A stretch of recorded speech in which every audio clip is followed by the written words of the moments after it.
morning and welcome to the What's Up News Network being broadcast from Panama City Beach, Florida, the home of the world's most beautiful beaches. I am Jim Free with Jim Free Realty. Please click on the red subscribe button just below the picture.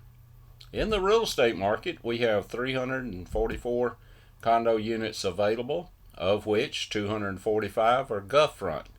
Now this is down slightly, but we also have some changing statistics. The detached single family, we got 175 units available, and of those 6 are Gulf front.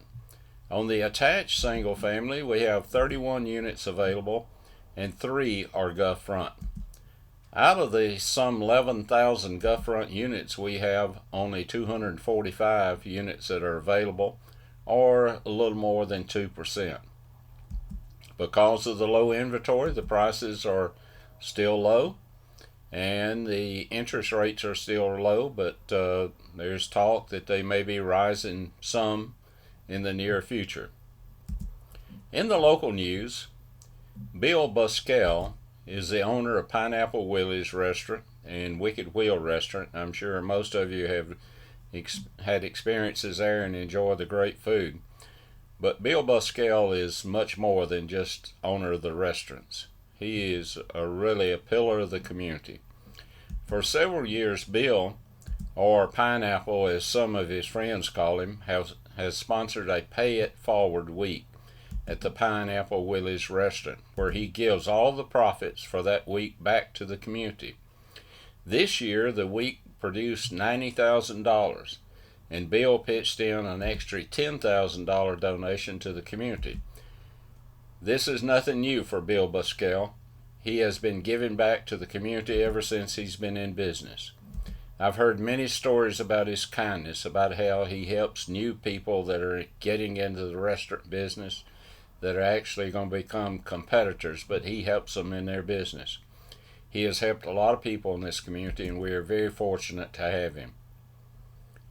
In the state news and to local as well, October the 10th, 2018 is a day we'll never forget here in this area. It was the worst of days and the best of days, as we saw people from all over the country come to our aid. Neighbors were helping neighbors. It's been 3 years since Hurricane Micheal made landfall in Bay County and the area, and has not stopped recovering ever since. Friday morning, Governor DeSantis was in town to congratulate local communities for their resilience and to hand over a big check. He announced $3.1 million would be coming to the Panhandle to continue recovery efforts, with $2.7 million of that coming to Bay County and its municipalities.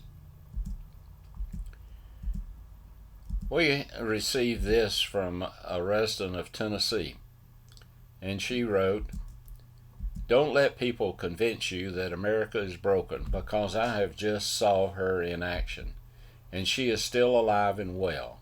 About 4 p.m. today, my husband and I came up on a bad wreck that had just happened on Interstate 40. A pickup truck was upside down in the road and it was on fire, with the driver still inside. All the drivers of the cars around us got out to try to save the man. There was a black man, a white man, a Hispanic man, and a policeman all working together to try to help. People from all walks of life were risking their own to try to get this driver out of the truck. My husband is an RN, so he stopped to help as well. All the people who had fire extinguishers were spraying them on the truck to try to keep the flames suppressed.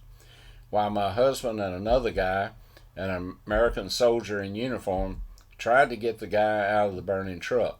The third guy crawled into the truck and disconnected the driver's seat belt, and my husband and the soldier caught him and dragged him out.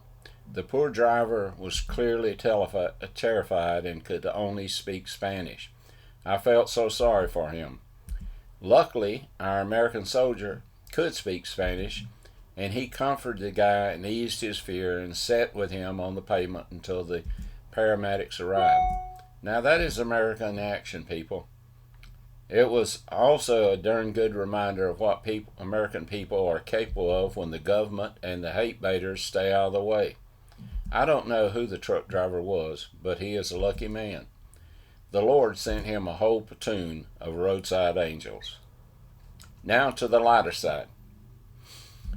According to our president, our vice president, and the White House press secretary, these fine men with the Border Patrol, horsemen, and women are going to be paid back because President Biden falsely accused them of trying to run over illegal aliens with their horses and whipping them with the reins. It even reminded Vice President Harris of her slave days. It turns out the Border Patrol was trying to do their job because President Biden and Border Czar Kamala Harris won't do their job. Anytime we have flooding or storm hit our area, the Cajun Navy comes to the rescue. Well, we've heard, but have been unable to confirm, that the Cajun Navy has sent 2,000 gators to secure the Rio Grande River.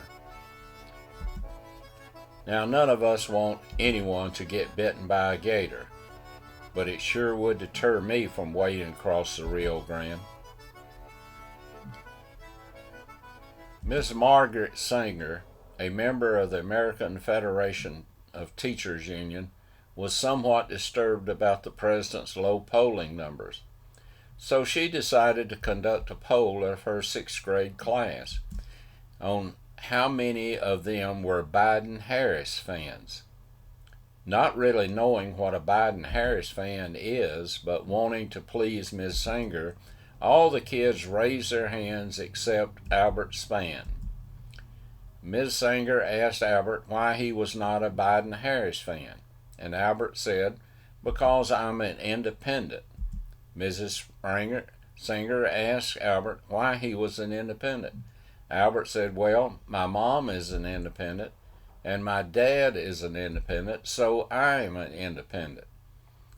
Annoyed by this answer, Ms. Sanger said, "If your mom was a moron and your dad was an idiot, what would that make you?"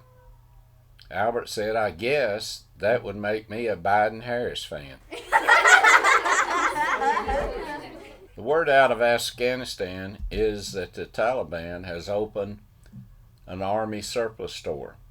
They named it Trader Joe's. You might remember a few weeks ago when the bodies of our brave 13 men and women arrived at Dover Air Force Base, and President Biden was seen constantly checking his watch. I, along with others, thought he was very disrespectful and appeared bored and distracted. Recently, we were able to get a close-up shot from a satellite of the president's watch, and perhaps I owe him an apology. In the national news, you might remember that after George Floyd died, Nancy Pelosi, Chuck Schumer, along with their members, put their African scarves on and knelt to remember George Floyd, who was a criminal and had a felony conviction for home invasion robbery where he threatened to shoot a pregnant woman in the stomach. But Nancy would not allow the names of the 13 fallen heroes who gave their lives for this country in Afghanistan to be read on the House floor.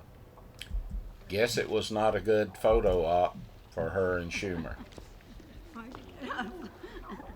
I have never thought of myself as a domestic terrorist, but I suppose if you have been listening to Attorney General Merrick Garland or General Mark Milley, you might think that I am, because according to them, if you are a parent or grandparent that speaks out in opposition to members of your local school board or any liberal politician, you must be a terrorist. Nationwide, parents have become aware that many school systems are teaching critical race theory to their children.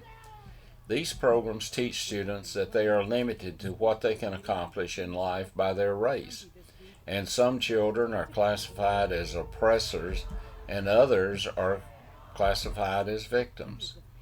The National School Board Association claims that critical race theory is not taught. However, many parents believe it is taught under different names. These programs are supported by the leadership of the National Education Association, which is the largest labor union in the United States, and the American Federation of Teachers. On September the 29th, 2021, Viola M. Garcia, president of the National School Board Association, wrote a letter to President Biden requesting the FBI and other federal agencies investigate parents at school board meetings who vocally disagree with the school board. Attorney General Merrick Garland just sent a memo to the FBI and state attorneys to investigate domestic terrorism at school board meetings. I hope FBI Director Chris Wray will have the courage to tell the Attorney General what he is doing is wrong and will abridge the First Amendment of the free speech and the right of peaceful assembly, and to petition the government for a redress of grievance. Merrick Garland and Chris Wray know that the federal government does not have jurisdiction in local school board meetings. That is the reason he has instructed the FBI to meet with local law enforcement, who do have jurisdiction. He wants them to piggyback off the locals. Local law enforcement is ideally qualified to handle any complaints from the school board or the parents. I think it would be better use of federal resources to have the FBI working on Antifa, Black Lives Matter, and MS-13 members that are streaming unobstructed across our border every day. Mr. Attorney General, could you be using this opportunity to help your daughter Rebecca and her husband Zan Tanner, the co-founder of Panorama Ed, which has multi-million-dollar contracts with school boards across the country, providing the same material that parents are upset about? I guess the $4 million he got from Mark Zuckerberg was not enough. All parents want their children to be successful, and perhaps Rebecca doesn't have the artistic ability that Hunter Biden has. Until we meet again, may God bless you, your family, and this great nation that we live in.